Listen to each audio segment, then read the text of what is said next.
बिस्मिल्लाहिर्रहमानिर्रहीम अस्सलाम वालेकुम। Welcome back to my channel. उम्मीद करती हूँ हमेशा की तरह खैर आफियत से होंगे।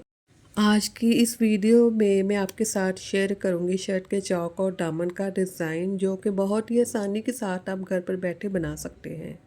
सबसे पहले इस तरह से मैंने पेपर ले लिया था और पेपर को जो हमारे शर्ट के चौक और दामन है उसी की मेजरमेंट रखते हुए, ठीक है, उसी के मेजरमेंट रखते हुए हम इस तरह से कटिंग कर लेंगे। तो इस तरह से मैंने शर्ट के चौक और दामन का जो पेपर है वो मैंने डबल फोल्ड करते हुए इस तरह से मैंने इसे कटिंग कर ली है। अब ये जो हिस्सा है ये शर्ट के चौक है, जो दूसरी साइड है वो दामन है। अब इस तरह से मैं यहाँ से लाइन एक लगाना स्टार्ट करूँगी।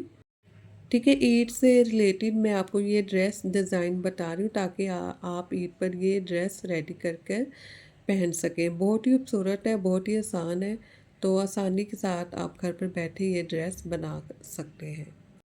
अब जितना मैंने डिज़ाइन बनाना है उसी के मुताबिक मैं लाइनें ड्रा कर लूँगी। ठीक है, पहले मैंने इस तरह से लंबाई में लाइन ड्रा की है। अब इस तरह से मैं वेट में लाइन ड्रा कर लूँगी। ठीक है, पहले मैंने चौक वाली साइड पर की थी, अब मैंने दामन वाली साइड पर लाइन ड्रा कर ली है। अब जो हमने लाइन ड्रा की है, ठीक है, चौक और दामन वाली साइड पर इस तरह से मैं इसे कटिंग करना स्टार्ट करूँगी। पहले इस तरह से मैं इसे कटिंग कर लूँगी और फिर दूसरी साइड जो हिस्सा है दामन वाली साइड है इसी के मुताबिक इसे मैं कटिंग कर लूँगी। तो इस तरह से मैं कंप्लीट इसे कटिंग करूँगी। अब डिज़ाइन बनाने के लिए इस तरह से मैंने फैब्रिक ले लिया। ये नेट का फैब्रिक है जिसे हम जाली का फैब्रिक भी बोलते हैं, और इस तरह से मैंने इस नेट को जो मैंने फैब्रिक लिया इसे मैं इस तरह से बिछा लूँगी। ठीक है, इस नेट को ये जो फैब्रिक है, ठीक है, इसे मैं सिंगल नहीं मैंने इसे बिछाया, ये मैंने डबल बिछाया इसको। ठीक है, थोड़ा सा बारीक नेट था तो इस तरह से मैंने इसे डबल फोल्ड करते हुए इस तरह से मैंने बिछा लिया, और जो पेपर के ऊपर मैंने चौक और दामन कटिंग की है इसे मैं इस तरह से पेपर के ऊपर बिछा लूँगी। आफ्टर दैट अब ये मेरे पास यूएचयू है, तो जो पेपर का किनारा है इसके नीचे यूएचयू लगाऊंगी और इस तरह से इसे मैं पेस्ट करती जाऊँ। जितना भी मैंने पेपर कटिंग किया है चौक और दामन का, तो इसके किनारे के नीचे इसी तरह से मैं यूएचयू लगाते हुए इसे पेस्ट कर लूँगी और इसे मैं एक दफ़ा प्रेस भी कर लूँगी। ठीक है, आपके पास कोई भी फैब्रिक ग्लू हो आप उसे यूज़ कर सकते हैं। बेसिक काम जो ग्लू का है वो सिर्फ पेपर को और फैब्रिक को आपस में पेस्ट करना है ताकि हम आसानी के साथ इसके ऊपर डिज़ाइन बना सकें। अब आप देख रहे हैं कि जो मैंने फैब्रिक कटिंग की है वो थोड़ा सा किनारे वाली साइड पे मैंने एक्स्ट्रा रखते हुए कटिंग की है, ठीक है, दोनों साइड से, और सेंटर से भी इसी तरह से ज़रा ज़रा सा जो सेंटर से थोड़ा सा मैंने कम रखा है, इस तरह से जो सेंटर वाला फैब्रिक है नेट का इसे मैं कटिंग कर लूँगी। अच्छा, ये मैंने डबल फैब्रिक लिया, मैंने आपको पहले भी बताया था, दोबारा मैं आपको बता रही हूँ। तो इसके बाद इस तरह से दोनों फैब्रिक और जो फैब्रिक और जो पेपर है इन्हें हम इस तरह से डबल रखते हुए सिलाई कर लेंगे। पहले हमने ग्लू से पेस्ट किया ना, तो डिज़ाइन हमने बनाना है तो मेहनत भी करनी है तो वो ख़राब ना हो जाए, तो इससे बेहतर हम इसे सिलाइयाँ लगा लें, और चारों तरफ से मैंने इसे किनारे के साथ साथ सिलाइयाँ लगा ली हैं। अब इस तरह से जो फैब्रिक है वो पेपर के ऊपर वाली साइड पर हम रखेंगे, वो सीधी साइड है। ठीक है, इस तरह से जो फैब्रिक वाली साइड है, जो पेपर वाली साइड पे नहीं सिलाई करना, जो फैब्रिक वाली साइड है उस साइड पे इस तरह से मैं कॉर्नर वाली साइड पे इस लप्पे को रखूँगी। ठीक है, इस गोटे को रखूँगी, इस तरह से मैं इसे स्टिच करूँगी बिल्कुल आउटलाइन के ऊपर, जो इसकी आउटलाइन है गोटे की उसके ऊपर इसे मैं सिलाइयाँ लगा लूँगी। और फिर इस तरह से जो बारीक वाला गोटा है, किरण है, इसे भी इसके बाद में इस तरह से रखते हुए डबल सिलाई के साथ इसे भी स्टिच करूँगी, और इसी प्रोसीजर्स के साथ मैं सारा इस साइड पर इसे स्टिच करूँगी चौक के इस साइड पर। ठीक है, चौक की राइट साइड है और मैं आपको लेफ़्ट साइड पे भी बताऊंगी उस साइड पे हमने किस तरह से स्टिच करना है। अब ये जो चौक और दामन का कॉर्नर है, ठीक है, इस तरह से सिलाई करना है कॉर्नर पे, इसका बहुत ही खूबसूरत सा एक कॉर्नर बन जाए। ठीक है, सेंटर में जो स्पेस हमने रखनी है वो बिल्कुल बराबर रखेंगे ताकि इक्वल शेप में ये डिज़ाइन रेडी हो। अब इस तरह अगर आप नए तो मेरे चैनल को ज़रूर सब्सक्राइब कीजिएगा, वीडियो को ज़रूर लाइक और शेयर कीजिएगा, कमेंट्स में बताइएगा आपको ये डिज़ाइन कैसा लगा। अब चौक का जो एक कॉर्नर था वो मैंने आपको बता दिया, वो मैंने किस तरह से स्टार्ट किया, वो दूसरे कॉर्नर से मैंने स्टार्ट किया था। अब जो चाक है ना लेफ़्ट साइड वाला, ठीक है, उसकी जो दूसरा कॉर्नर है ना, उस रुख वाली साइड से हम इस तरह से गोटे को स्टिच करना स्टार्ट करेंगे। उसी प्रोसीजर्स के साथ स्टिच करेंगे। सेंटर में जो मैंने स्पेस रखी 1 इंच के मार्जिन से मैं इस तरह से 1 इंच के मार्जिन से इन्हें स्टिच कर रही हूँ। ठीक है, इस बात का आपने ज़रूर ख्याल रखना है कि जो राइट साइड वाला है वो से उसके कॉर्नर को देखते हुए, लेफ़्ट साइड के कॉर्नर को देखते हुए हमने इन्हें स्टिच करना है। एक का रुख दूसरी साइड पर होगा और जो चाक की दूसरी साइड वाला है, जो रुख है, वो हम दूसरी तरफ करेंगे। ठीक है, ऑपोज़िट डायरेक्शन में करेंगे हम। अब कंप्लीट इसी तरह से इसी प्रोसीजर के साथ मैं इस गोटे को स्टिच करती जाऊंगी। इसे मैं डबल सिलाइयाँ लगाऊंगी। ठीक है, दोनों किनारे वाली साइड पे मैंने सिलाइयाँ लगा लूँगी। तो इस तरह से मैंने कंप्लीट इस गोटे को शर्ट के चौक और दामन पर मैंने इस तरह से इन्हें स्टिच कर लिया। स्टिच करने के बाद अब आप देख रहे हैं जो मैंने एक्स्ट्रा फैब्रिक छोड़ा था, वो इसलिए मैंने छोड़ा था कि ये जो गोटे के किनारे के धागे निकलेंगे वो, ठीक है, वो हम अच्छे से क्लीन कर सके। तो इस तरह से मैं जो एक्स्ट्रा फैब्रिक था उसे मैं कटिंग करूँगी शर्ट के चौक वाली साइड पर। ठीक है, सिर्फ जो चौक वाली साइड का जो बाहर वाला हिस्सा है ना, उस साइड से हम इन्हें एक्स्ट्रा जो धागे उन्हें हम कटिंग कर लेंगे और दामन वाली साइड पे इस तरह से बाहर वाली साइड का जो किनारा है उस साइड पे भी कंप्लीट हम कटिंग कर लेंगे। अब ये मैंने फैब्रिक लिए, इसकी जो वीथ है वो मैं रखी 1.5 इंच और दोनों साइड से आप देख रहे हैं मैंने किनारों को फोल्ड किया और इसे मैंने सिंपल फोल्ड करके इसे मैंने प्रेस किया। मैंने कोई भी इसके अंदर पेस्टिंग वगैरह यूज़ नहीं की, बस सिंपल ये कॉटन का फैब्रिक है। तो आप ये जो डिज़ाइन है वो किसी फैब्रिक के ऊपर बना सकते हैं। ठीक है, ईद आने वाली ईद पर भी आप ये ड्रेस डिज़ाइन बना सकते हैं। तो इस तरह से बहुत ही आसानी के साथ अब हम इसे जो फैब्रिक मैंने बताया फोल्ड, तो इस तरह से फोल्ड करेंगे। ठीक है, चौक वाली साइड पे इसे हम स्टिच करेंगे। यहाँ तक स्टिच करने के बाद अब आपको बता देती हूँ मैं जो चौक और दामन के सेंटर का कॉर्नर है वो उसे हम किस तरह से रेडी करेंगे। अब यहाँ तक मैंने इसे स्टिच कर लिया। स्टिच करने के बाद अब आपको मैं बता देती हूँ कि इसकी जो वेट कितनी है। अब इस तरह से फ़ोल्ड करने के बाद इसकी जो वेट है वह हाफ इंच से 1 पॉइंट कम है। तो इस तरह से मैं ये यहाँ तक निशान लगा लूँगी पहले, जहाँ तक ये ख़त्म हो रहा है शर्ट का चौक, इसके ऊपर निशान लगाऊँगी, फिर इसके नीचे वाली साइड पर भी इसी तरह से बराबर रखते हुए निशान लगा लूँगी। ठीक है, इनका जो सेंटर है और ये जो एंड वाले किनारे हैं, जो मैंने पेंसिल से ड्रा किए और सेंटर तक इस तरह से मैं इन्हें बैक साइड से भी अच्छे से निशान लगा लूँगी, ताकि जब मैं इन्हें फ़ोल्ड करूँ तो मुझे आइडिया हो जाए किस तरह से मैं इसे बराबर फ़ोल्ड कर रही हूँ, कम ज़्यादा ना हो।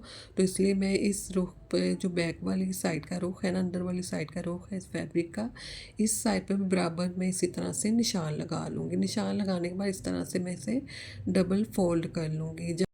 अब जहाँ तक इसका सेंटर था वहाँ तक मैंने फ़ोल्ड करना है और जो बाहर वाली साइड पे किनारे पे निशान लगाने थे उनको भी मैं बराबर रखते हुए इस तरह से फ़ोल्ड कर लूँगी। फ़ोल्ड करने के बाद इस तरह से मैं एक तिरछी लाइन ड्रा कर लूँगी।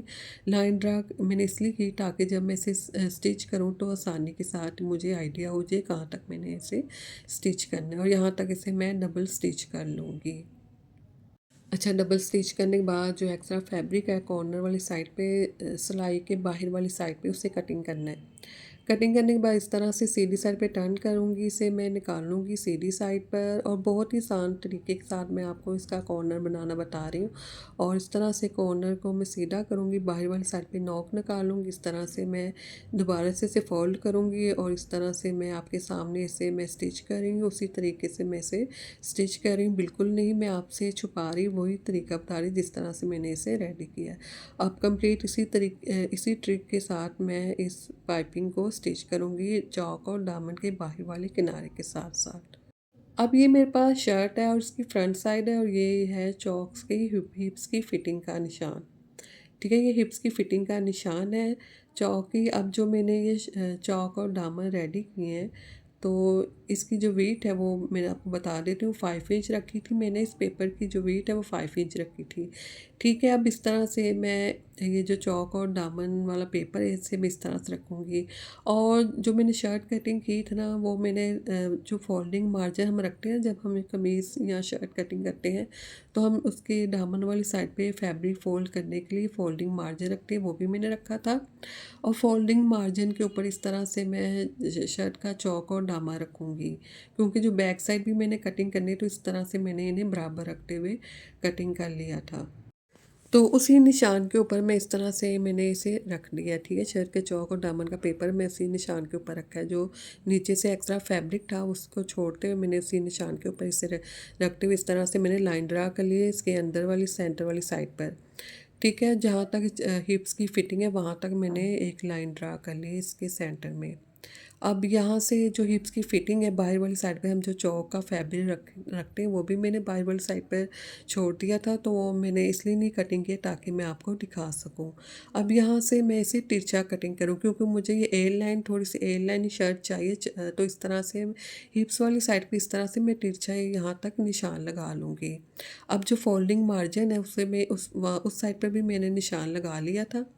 तो इस तरह से मैं आप दोबारा से इसे ड्रा करती हूँ ताकि आपको अच्छे से इसकी समझ लग जाए। तो तिरछी जो लाइन है उसे मैंने ड्रा कर ली है। अब जो इसकी वीथ मैंने आपको बता दी थी 5 इंच रखी थी मैंने, तो यहाँ पे जो मैं निशान लगाना है, जो मैंने चौक का निशान लगाया तिरछा वहाँ से निशान लगाना स्टार्ट करूँगी। जो मार्जिन मैंने बता दिया था आपको 5 इंच रखा है, लेकिन जो मैं निशान लगा रही हूँ मैं 4 इंच के मार्जिन से निशान लगा लूँगी। अब जो मैंने 4 इंच के मार्जिन से निशान लगाया है उसी निशान के ऊपर इस तरह से मैं लाइन ड्रा कर लूँगी। और जो ये मैं लाइन ड्रा कर रही हूँ ये जो चौक का मैं सॉरी जो मैंने दामन का निशान लगाया वहाँ तक मैं इसे ड्रा करी। अब जो इसके नीचे वाली साइड पे एक्स्ट्रा जो मैंने एक लाइन ड्रा की थी एक्स्ट्रा फैब्रिक की, उसी लाइन के ऊपर मैं 4 इंच का जो निशान है उस लाइन के ऊपर रखूँगी और इस तरह से वहाँ तक भी मैं 4 इंच के मार्जिन से निशान लगाते हुए एक लाइन ड्रा करूँगी। अब इस तरह से मैं तिरछी लाइन ड्रा करूँगी। जो हिप्स की फिटिंग है वहाँ से मैं लाइन ड्रा करना स्टार्ट करूँगी तिरछी लाइन, और इसी तरह से इसके नीचे वाली साइड पर भी एक मैं तिरछी लाइन ड्रा कर लूँगी 1 इंच के मार्जिन से, ठीक है। इस तरह से थोड़ा सा मैं डार्क करूँ ताकि अच्छे से प्रॉपर नेट नज़र आ जाए। अब जो ऊपर मैंने तिरछी लाइन ड्रा की थी, ठीक है, उसके नीचे वाली साइड पर भी इस तरह से एक और मैं लाइन ड्रा कर लूँगी। आफ्टर दैट जो मैंने लाइन ड्रा की थी चौक और दामन की 4 इंच के मार्जिन से उसी लाइन के ऊपर मैं से कटिंग कर लूँगी और यहाँ से मैं वहाँ तक कटिंग करूँगी, तिरछा मैं कटिंग करूँगी। हिप्स की जो फिटिंग है ना वो तिरछी लाइन जो मैं ड्रा की थी उसके नीचे एक और लाइन ड्रा की थी, ठीक है। तिरछी लाइन 1 इंच के मार्जिन से ड्रा की थी उसी लाइन के ऊपर मैं कटिंग कर लूँगी और यहाँ से मैं हल्का सा 1/2 इंच के मार्जिन से मैं एक तिरछी एक नोकदार कटिंग कर लूँगी। तो इस तरह से मैंने इसे बिछा लिया है सीधी साइड पर। अब जो ये जो फैब्रिक है जो मैं शर्ट का आपको फैब्रिक दिखा रही हूँ सेंटर वाला, ठीक है, इसे मैंने एक्स्ट्रा रखा था। इसे मैंने आपको बता दिया था 5 इंच पे निशान लगाया, लेकिन जो मैंने कटिंग की है वो मैंने कटिंग की है 4 इंच के मार्जिन से, ठीक है। मैंने 5 इंच के मार्जिन से कटिंग नहीं की क्योंकि जो हमारा डिज़ाइन वो 5 इंच के मार्जिन से रेडी हुआ है। और मैंने आपको बता दिया था इसके अंदर वाली साइड पर भी एक्स्ट्रा फैब्रिक है जो कि मैंने कटिंग नहीं किया था, सिर्फ बाहर वाली साइड पर कटिंग किया था।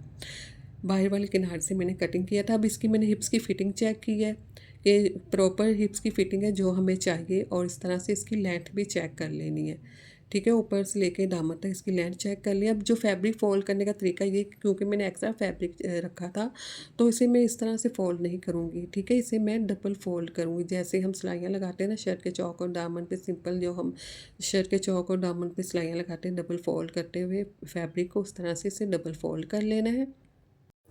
अब कंप्लीट इसी तरह से चौक वाली साइड पर भी इसे मैं डबल फ़ोल्ड कर रही हूँ, ठीक है। मैं सिर्फ आपको दिखाने के लिए बताने के लिए इस तरह दिखा रही हूँ कि जल्दी जल्दी से कंप्लीट हो, आपका भी टाइम वेस्ट ना हो। तो मैं इसे डबल फ़ोल्ड करते हुए इस तरह से कोई भी ग्लू ले लें आप, फैब्रिक ग्लू, इस तरह से मैं इसे पेस्ट कर लूँगी, ठीक है। क्योंकि ये काफ़ी वज़नी हो जाएगा तो जब हम इसे सिलाई करना स्टार्ट करेंगे तो इधर-उधर ये घूम जाएगा। उससे बेहतर है कि हम इसे ग्लू लगा लें ताकि आसानी के साथ ये पेस्ट रहे। जब हम इसे सिलाई करें तो आसानी के साथ ही सिलाई हो जाए कंप्लीट। इसी तरह से अब मैं यूएचयू के साथ इस सारे को पेस्ट करूँगी। सारे जो चौक दामन का फैब्रिक है इसे मैं पेस्ट करूँगा। अब आप ये देख रहे हैं मैं क्लोज दिखा रही हूँ आपको, जो अंदर वाली साइड का फैब्रिक है चौक और दामन का, इसे मैंने डबल फोल्ड किया ताकि नीटनेस आए, इसकी बैक साइड पे भी नीटनेस आए, इस वजह से मैंने इसे डबल फोल्ड कर लिया था। तो कंप्लीट इस तरह से मैंने स्टिच कर लिया। अभी इसके अंदर वाली साइड पे जो तिरछी मैंने सिलाई लगाई थी जो फैब्रिक था वो उसे मैंने कटिंग कर ली। आप इसी तरह से कटिंग कर लीजिएगा। अब दोबारा से मैं इस गोटे को लूँगी और जो अंदर वाली साइड पे चौक के दामन के अंदर वाली साइड पे फैब्रिक को फोल्ड करके मैंने सिलाई लगाई सी, सिलाई के बाहर वाली साइड पे थोड़ा सा बाहर वाली साइड पे रखते हुए इसी तरह से मैं इस गोटे को भी स्टिच करूँगी इसके अंदर वाली साइड पर, और यहाँ तक कॉर्नर तक लाते हुए इसका मैं कॉर्नर बनाते इसी तरह से कंप्लीट में इसे भी स्टिच करूँगी। बहुत ही आसान है, आप भी आसानी के साथ इसे रेडी कर सकते हो। हर फैब्रिक के ऊपर आप इसे बना सकते हैं। अब आप देख रहे हैं जो इसके अंदर वाला फैब्रिक था उसे मैंने कटिंग नहीं किया था, जो जाली का फैब्रिक था, नेट का फैब्रिक था गोटे वाला, और इस तरह से इसे भी मैं कटिंग करूँगी ताकि इसकी बैक साइड पर इसके अंदर वाली साइड पर भी नीटनेस आ जाए। कंप्लीट इसी तरह से मैं कटिंग करूँगी और इस तरह से मैं फ्रंट और बैक की जो शर्ट का फैब्रिक है वो चौक तक इस तरह से मैं इसे भी स्टिच कर लूँगी। स्टिच करने के बाद अब जो पेपर है इसे मैं पानी से स्प्रे करते हुए इसे गीला करूँगी, और फिर जब हम ऐसे गीला करूँगी आसानी के साथ ये सारा पेपर निकल जाएगा। तो इस तरह से ये देखिए बहुत ही खूबसूरत सा ये बनकर रेडी हो चुका है। जो बैक साइड वो मैंने बिल्कुल सिंपल रखी है, सिर्फ मैंने जस्ट पाइपिंग की है, ठीक है। बैक साइड पे मैंने नहीं बनाया, सिर्फ मैंने फ्रंट साइड पे बनाया। स्लीव और नेक इसका रेडी किया है। आपको मैं ये पहन कर भी दिखा देती हूँ किस तरह से ये लगेगा पहना हुआ। तो आप ये ईद पर भी ड्रेस बना सकती हैं, हर कलर के ऊपर बना सकती है, पिंक के ऊपर, ब्लैक के ऊपर भी बहुत खूबसूरत लगेगा। तो ये देख रहे हैं बहुत खूबसूरत ये बनकर रेडी हुआ है वाइट के ऊपर। तो मेरे चैनल को प्लीज़ ज़रूर सब्सक्राइब कीजिए, वीडियो को ज़रूर लाइक और शेयर कीजिएगा, कमेंट्स में बताइएगा आपको ये डिज़ाइन कैसा लगा। अल्लाह हाफिज़।